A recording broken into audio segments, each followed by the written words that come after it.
আপনি যদি তাদেরকে জিজ্ঞাসা করেন তারা সেভাবেই বলে। কিন্তু ঘটনার নেপথ্যে আরও অনেক কিছু তো ঘটতে পারে।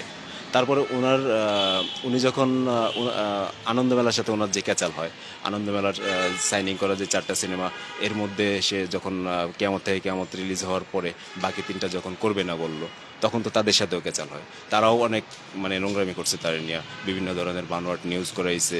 এবং ওই বয়কটের নেপথ্যের কারণগুলিও কিন্তু এই মানে সুকুমার রঞ্জন ঘোষের সাথে তার ক্যাচাল বা অন্যান্য যারা ছিল তাদের সাথে ক্যাচাল, সব কিছু মিলে মানে এমন একটা পরিস্থিতি তৈরি হয়েছে তখন। মানে সব কিছু মানে যদি আপনি বিশ্লেষণ করতে যান, এটাকে কখনোই আত্মহত্যা মনে হবে না। আর আত্মহত্যা যদি হয়, তাইলে আপনি এই আত্মহত্যার নেপথ্যে কিন্তু অনেক কারণ আছে। সেই কারণের মধ্যে অন্যতম এই সার্বিক পরিস্থিতি, যে এতক্ষণে যা বললাম। তো এইগুলি যদি আপনি আমলে না নেন, একটা মানুষকে আত্মহত্যার পথে ঠেলে দেওয়া বা আত্মহত্যা করতে বাধ্য করা, প্ররোচিত কিনা আত্মহত্যা, তো এইগুলি কি কখনো খতিয়ে দেখছে? কারণ যেই মানুষটার উপরে কোটি কোটি টাকা লগ্নি ছিল, তো সেই লগ্নিকৃত টাকা যারা লগ্নি করছে তাদেরও তো ক্ষতি হয়েছে।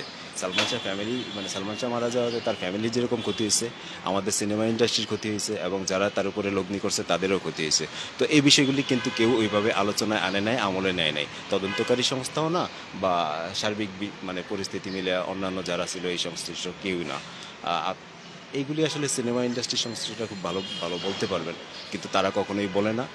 মানে তারা সবসময় দেখছি মানে সালমান শাহ ইস্যু আসলে তারা মানে এই ধরনের ইস্যুগুলি এড়িয়ে যায়। যেটা বলে স্মরণ করে, বিভিন্ন ধরনের কথা বলে, কেউ মানে তার ভালো দিকগুলি বলে, কেউ সমালোচনা করে, এক একজন এক এক রকম বলে। তো বিষয় হচ্ছে, আপনি যদি এফডিসির যারা কর্মকর্তা কর্মচারী ওইখানে যারা আছে তাদের কাছে সালমান শাহ সম্পর্কে জানতে যান, দেখবেন তার একটা মানে রূপ তাদের কাছে।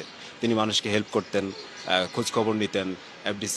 এফডিসিতে ঢোকার সময় সেটা একদম মানে তৃতীয় শ্রেণীর কেউ যদি হয় তার সাথে সালাম দিতেন, কুশল বিনিময় করতেন, জড়িয়ে ধরতেন। তো এই জিনিসগুলি এত বড় একজন সুপারস্টার হয়েও যে এই জিনিসগুলি করতেন, এই জন্য মানে তিনি ব্যতিক্রম ছিলেন।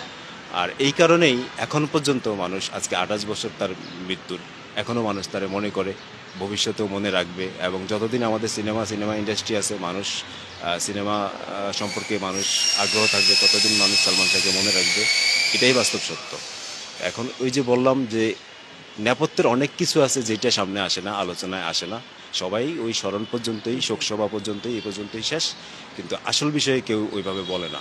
হ্যাঁ, আপনার যদি এখন মনে হয় যে হ্যাঁ এটা আত্মহত্যা, তো আত্মহত্যার নেপথ্যের কারণগুলি কি, সেটা নিয়ে কেন কথা বলে না কেউ? একটা মানুষ, এত জনপ্রিয় একটা মানুষ আত্মহত্যা করছে, সেটার কারণ আছে না?